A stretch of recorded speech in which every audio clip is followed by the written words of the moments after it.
同学们好，下面我们正式学习常见脉象及其临床意义。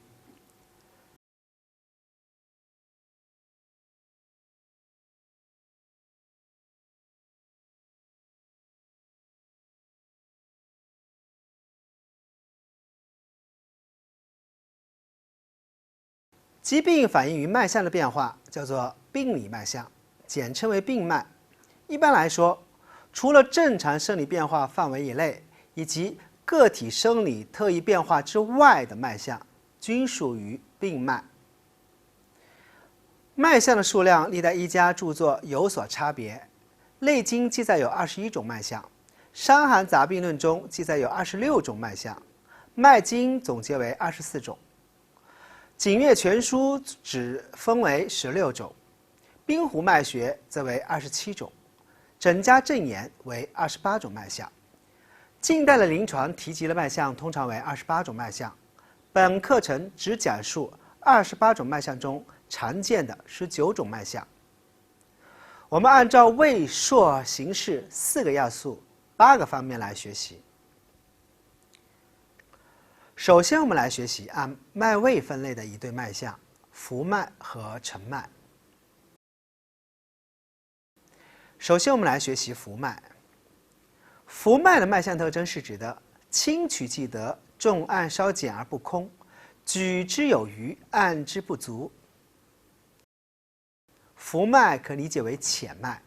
浮脉的脉象特征是脉管的搏动在皮下较浅表的部位，即位于皮下浅层，因此轻取即得，重按稍减而不空，又称为举之有余，按之不足。这里的举就是轻按，按就是重按。一般来说，浮脉多见于表症，这是机体看邪外出的一种表现。当外感风寒之邪、风热之邪或风邪侵袭肌表，胃阳看邪外出，人体气血趋向于肌表，所以脉气鼓动血脉向外，故见浮脉。邪盛而正气不虚，脉浮而有力；虚人外感或邪盛正虚时，脉多浮而无力。外感风寒，则寒主收引，血管拘急，故脉多浮紧，因此浮紧脉见于风寒表症。外感风热，热则血流加速，故脉多浮数，因此浮数脉见于风热表症。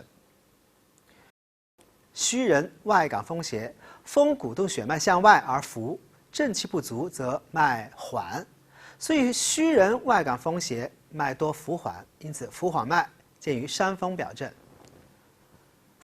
浮脉在病变上多见于表症，但是浮脉也可以见于某些正常人，比如瘦人肌肤瘦薄，可见于浮脉；秋季平脉也可以见于浮脉。下面我们来学习按脉位分类的另外一个脉象沉脉。沉脉的脉象特征是轻取不应，重按使得，举之不足，按之有余。沉脉显现的部位较正常脉深，所以称为深脉。沉脉的脉象特征是脉管搏动的部位在皮肉之下，靠近筋骨之处，因此用轻指力触按通常不能够察觉，用中等的指力触按，搏动也不是很明显。只有用重力按压到筋骨时，才能够感觉到脉搏明显的跳动。这是因为沉脉的脉气沉，脉搏显现的部位深沉所导致的。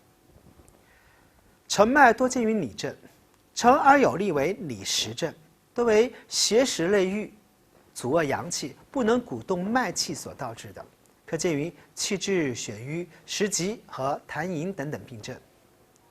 沉而无力为里虚症，这是由于气血不足或阳气匮乏，无力伸举鼓动所导致的，可见于各种脏腑的虚症，比如气虚、血虚、阴虚、阳虚都可以见到沉脉。不过沉脉也可以见于正常人，比如肥胖人，脂肪较厚，脉管深沉，故多脉沉。冬季气血收敛，脉象也偏沉。若两手皆沉细而无临床症状，为六阴脉，可视为平脉。从上面可以看出，浮脉和沉脉这是一对脉位相反的脉象，主要是分辨病位的浅深，其中浮脉主表，沉脉主里。浮脉和沉脉是一对辨别病位的纲领性的脉象，因此概括为浮沉分表里。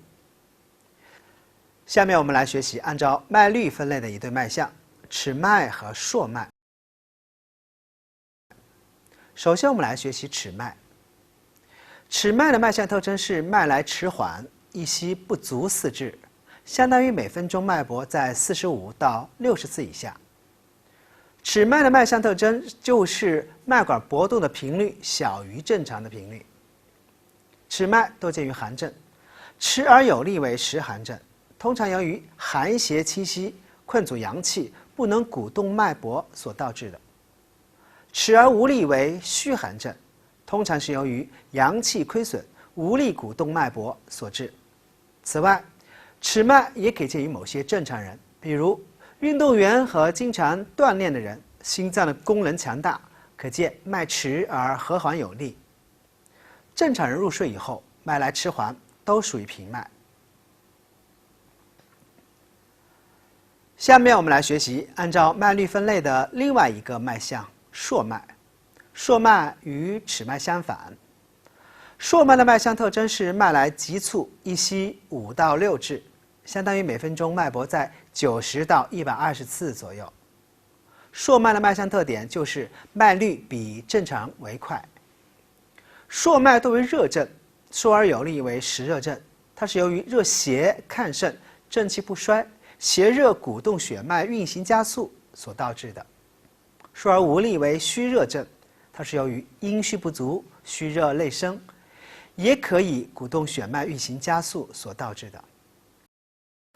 硕脉除了主热症之外，也可以见到某些正常人。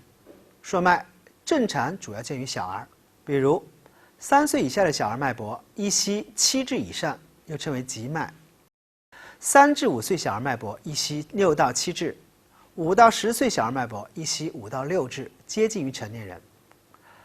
从上面可以看出，尺脉和硕脉这一对脉律相反的脉象，主要是分辨病性的寒热，其中尺脉主寒症，硕脉主热症。尺脉和硕脉这是一对辨别病性的纲领性的脉象，因此可概括为尺硕辨寒热。以上是我们学习的浮、沉、尺、硕4个脉象的脉象特征和临床意义。本节课就上到这里。